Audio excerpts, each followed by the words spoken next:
Hello बच्चों, welcome back to the channel future and freedom. I am Simran and we are back with the sound lecture number 3। Sound lecture number 2 में हम लोगों ने पढ़ा था characteristics of a sound wave के बारे में। ठीक है, फर्दर आगे बढ़ते हुए साउंड लेक्चर नंबर 3 में हम कंप्लीट करेंगे रिफ्लेक्शन ऑफ साउंड के बारे में, applications of the reflection of sound, laws of reflection of sound, echo, reverberation and all. Okay, तो without wasting any time let's start the video.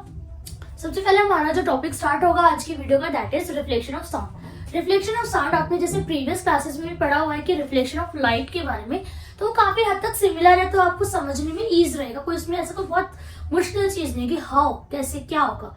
ठीक है, तो हमने रिफ्लेक्शन ऑफ लाइट में हम क्या पढ़ा हुआ है कि जो लाइट है वो क्या करती है, किसी भी हार्ड सरफेस पे जाती है, स्ट्राइक करती है और बैक बाउंस बैक करती है, और जब वो बाउंस बैक करती है तब we are able to watch और सी। लाइट एनर्जी जो है तब हमारे लिए वर्क करती है, तब हम उसको इजीली, तब हम चीजों को देख पाते हैं। तो साउंड में भी यही होता है। Reflection of sound is bouncing back of a sound wave when it strikes at a hard surface. जब भी कोई हार्ड सरफेस पे आपकी जो साउंड वेव है वो बाउंस बैक करेगी हिट करने के बाद। जब भी कोई हार्ड सरफेस पे स्ट्राइक करने के बाद आपकी जो साउंड वेव है वो हिट करेगी, इन दैट केस हम उसको कहेंगे reflection of sound wave.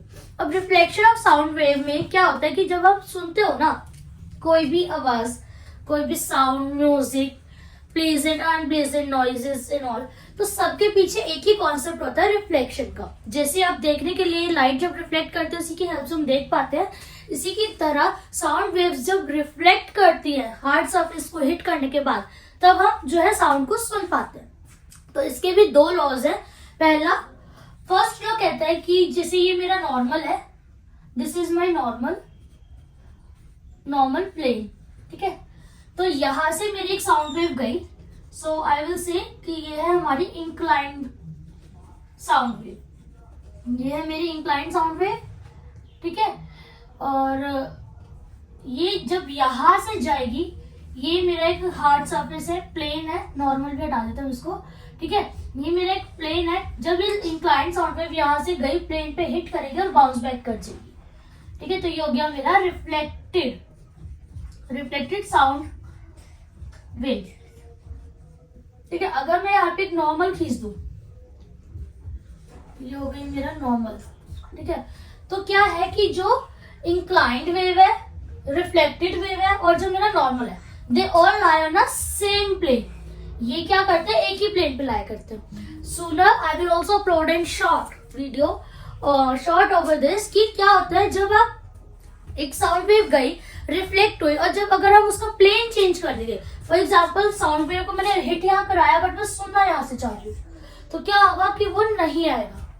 Okay, तो फर्स्ट लो मेरा ये था कि प्लेन सेम होना चाहिए हमारी इंक्लाइंड और रिफ्लेक्टेड साउंड वेव जो है, इनकी इंक्लाइंड वेव जो गई है, जो प्लेन को हिट कर रही है, जो रिफ्लेक्ट होके आ रही है, वो सब क्या होना चाहिए, एक ही प्लेन पर होना चाहिए।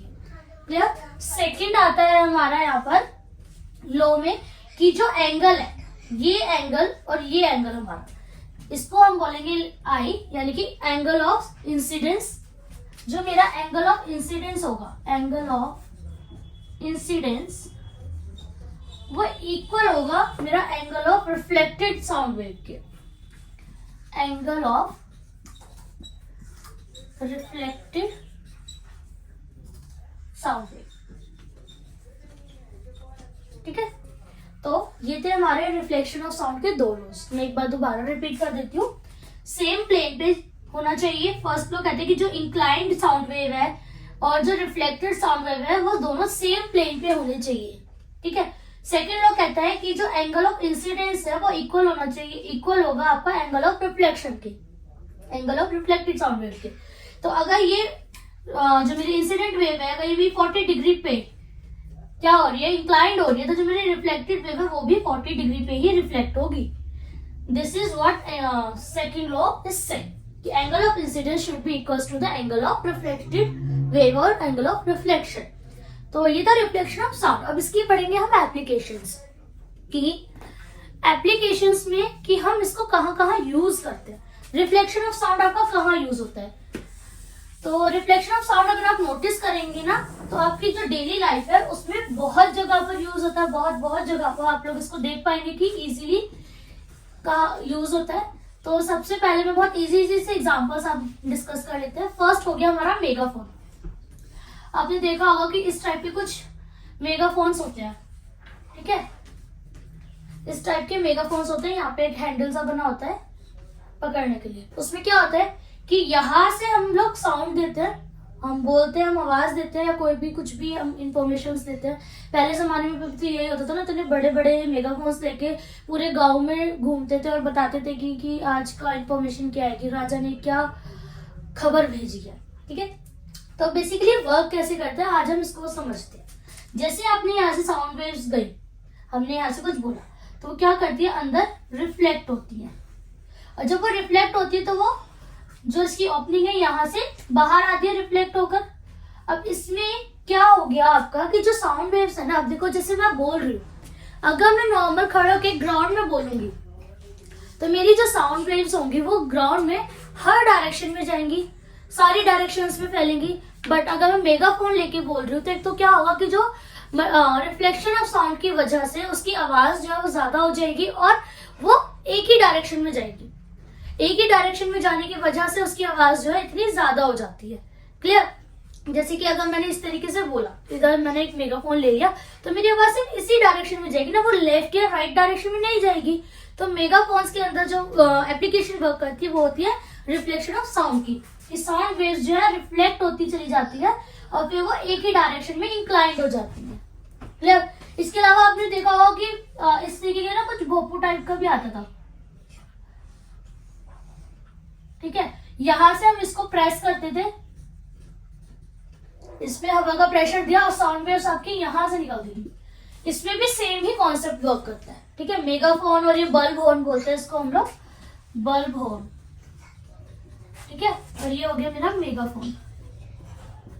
इनमें क्या होता है, जब साउंड वेव्स आती है तो वो अंदर रिफ्लेक्शन होता है, मल्टीपल रिफ्लेक्शन की वजह से वो साउंड वेव्स जो है जब आपको इंक्लाइंड होकर के एक ही डायरेक्शन में निकलती तो वो बहुत तेज सुनाई देती है। इसके अलावा एक और है यहाँ पे हमारे पास साउंड बोर्ड।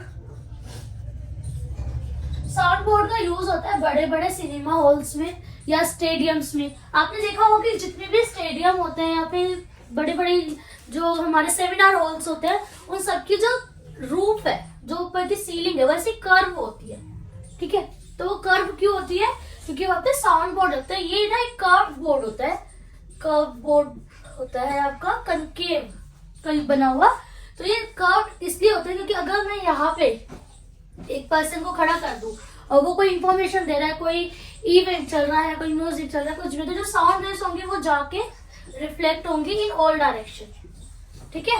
साउंड वेव्स जो है जाके मल्टीपल डायरेक्शंस में रिफ्लेक्ट होंगी। तो ये सब किस पे वर्क करता है? मल्टीपल रिफ्लेक्शन ऑफ साउंड पे। अगर ये ऐसे ना होकर के यहाँ से बंदा बोल रहा है और उसके ऊपर स्ट्रेट है तो एक बार साउंड जाता रिफ्लेक्ट कर जाता, तो आवाज जो है वो इस केस पे ज्यादा आएगी, ठीक है। क्यों? क्योंकि वो मल्टीपल रिफ्लेक्शन शो करेगा इस केस में। क्लियर है? तो साउंड बोर्ड और मेगाफोन, इसके अलावा आप लोगों ने डॉक्टर्स के पास स्टेथोस्कोप देखा होगा, ठीक है। स्टेथोस्कोप में क्या होता है कि डॉक्टर्स के पास जो स्टेथोस्कोप होता है ना, कुछ इस शेप का होता है। I am not very good at drawing but consider it, ठीक है। यहाँ पे इस तरीके का वो लगा होता है। तो डॉक्टर्स क्या करते हैं, ये जो डायफ्राम होता है हमारे चेस्ट पार्ट पे या फिर हमारे बैक पे, जहाँ पे भी उसको नर्व्स को सुनना होता है उसको लगाते हैं और कान में लगाते हैं। तो क्या होता है, ये जो ट्यूब होती है ना, जब यहाँ से साउंड जाता है, इस ट्यूब में होता है मल्टीपल रिफ्लेक्शंस, और ये मल्टीपल रिफ्लेक्शन की वजह से ही क्या होता है, हमें मतलब डॉक्टर्स को जो कान में लगाया हुआ है जिस बंदे ने, उसको इजीली जो साउंड है वो सुनाई देता है। तो ये सारी चीजें ना मल्टीपल रिफ्लेक्शन में ही वर्क करती है। जितना ज्यादा रिफ्लेक्शन होता है, जितना मल्टीपल रिफ्लेक्शन होता है, साउंड उतना ज्यादा सुनाई देता है, उतना अच्छे से सुनाई देता है। तो ये था हमारा रिफ्लेक्शन ऑफ साउंड, उस laws of reflection of sound and applications of reflection of sound. So next हमारा टॉपिक आ गया इको। इको बोलते हैं, एको भी बोलते हैं बेसिकली, ठीक है। और एको एंड रिवर्बरेशन, ये दोनों टर्म्स भी आप लोगों ने काफी फेमिलियर हैं, सुने हुए हैं बहुत अच्छे से। तो ये लास्ट टॉपिक है इस वीडियो का, थोड़ी देर और and then we will move to the next lecture.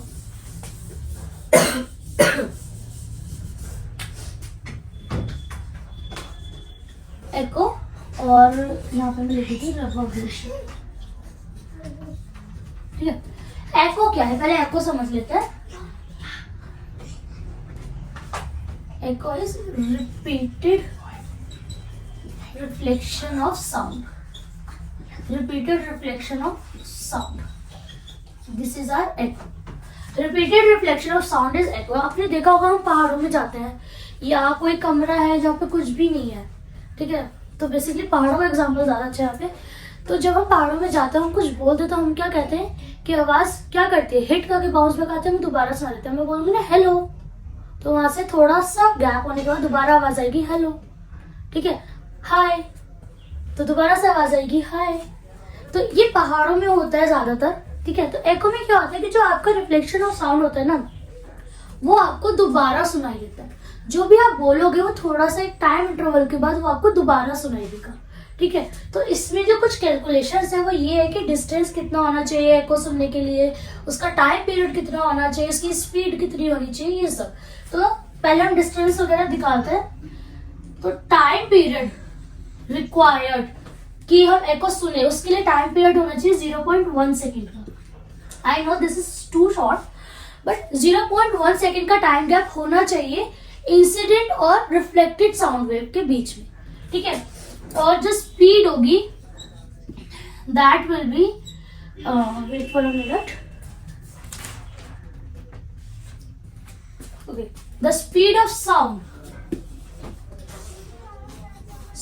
Sound will be 344 metre per second at 20 degree Celsius, क्योंकि टेम्परेचर चेंज होने पे स्पीड ऑफ साउंड भी चेंज होती है। ठीक है, ये छोटी छोटी चीजें ना कॉन्सेप्चुअली आपको याद होनी चाहिए कि जैसे जैसे टेम्परेचर चेंज होता है, hot air, cold air, temperature के चेंज होने पे स्पीड ऑफ साउंड चेंज होता है। 20 डिग्री सेल्सियस पे जो टाइम होना चाहिए that is 0.1, time should be 0.1 second.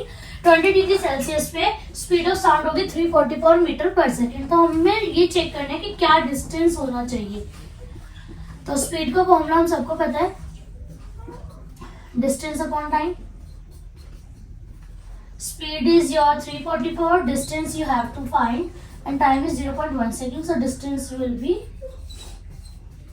344 into 0.1, that is 34.4 meter. ठीक है, 34.4 मीटर मीन्स कि जो डिस्टेंस है वो 34.4 मीटर होना चाहिए, तब जाके आपको एको सुनाई देगी। No, we will half it down. Distance जो है हमारा 34.4 को उसको हम हाफ कर देंगे तो इट विल बी 117.2 मीटर। तो 17.2 मीटर हाफ क्यों करा, देखो यहाँ पे आप खड़े हो, यहाँ पे क्या है, हार्ड सरफेस है, जो डिस्टेंस है वो क्या होगा, जाएगी और वापस आएगी। तो वो टोटल क्या निकला था 34.4। तो अगर मैं उसको हाफ कर दूंगी तो you should be stand at 17.2 metre away from the surface, okay, and your sound की जो speed है, your speed of sound should be 344 meter per second, and the time lapse between the incident wave of your sound and reflected wave of your sound should be 0.1 second. तो in that case you will be able to hear an echo. ठीक है, तब आपको echo सुनाई देगी। तो ये तो था echo का पार्ट। नेक्स्ट आता है reverberation में। reverberation में क्या है, repeated multiple reflection of sound।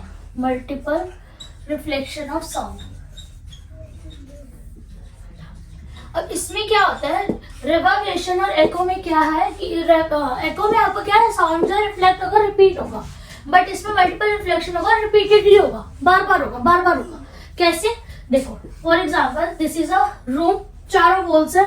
ठीक है, आप यहाँ पे खड़े, आपने बोला, तो पहले क्या होता है कि साउंड वेव गई, हिट करी, वापस आई, साउंड वेव गई, हिट करी, वापस आई, साउंड वेव करी, हिट करी, वापस आई। बट मल्टीपल रिफ्लेक्शंस कब होंगे, यानी कि रिपीटेडली ये रिफ्लेक्शन कब होगा, जब साउंड वेव आपकी एक से बार बार हिट करके वापस आती रहेगी। आपने बोला यहाँ से भी वापस आ रही है, यहाँ से भी वापस आ रही है, यहाँ से भी वापस आ रही है, एक मतलब जो वेव है आपकी वो बार बार सरफेस से टकरा रही है और आपके पास आ रही है।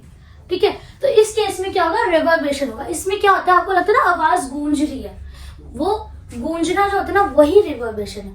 आपने बोला हेलो, तो पीछे का जो हेलो है ना वो पीछे का गूंजता है। तो इसमें और इसमें जो फर्क है ना उसको थोड़ा समझने की कोशिश की। ये ना एज इट इज साउंड आपको सुनाएगा, ये एज इट इज भी सुनाएगा। इसमें जो आपको साउंड है ना खिंच कर आएगा। क्यों? क्योंकि फॉर एग्जाम्पल मैं 4 वेव्स ले लेती हूँ यहाँ पे, ठीक है। इसको थोड़ा सा इरेज कर देती हूँ। मैं यहाँ पे 4 वेव्स ले लेती हूँ इस रूम में। मैं यहाँ खड़ी हूँ। अब मैंने जैसे ही बोला तो मुझे ये वाली आवाज भी आ रही है, ये वाली वेव भी आ रही है, ये भी वेव आ रही है, ये भी वेव आ रही है, बट सबका जो स्पीड और डिस्टेंस है सबका अलग अलग है, राइट। तो जब सबका डिस्टेंस और स्पीड अलग अलग है तो जो रिफ्लेक्शन है वो भी अलग अलग होगा। तो इसीलिए क्या होता है, इसमें ना क्लियर नहीं सुनाई देता, इसमें आवाज गूंजती है, वो खिंचता हुआ सुनाई देता है, क्लियर। तो जो इन दोनों के लिए, इसके तो टाइम लैप क्या होना चाहिए था 0.1 सेकेंड, बट रिवर्बरेशन के लिए it should be always greater than 0.1 second. 0.1 second से ग्रेटर होना चाहिए यहाँ पे जो है टाइम गैप रिवर्बरेशन सुनने के लिए। तो होप सो आपको आज का लेक्चर समझ आया होगा। मिलते हैं अगले लेक्चर में। Till then bye bye, take care and make notes, keep practising for your final exams. Good luck.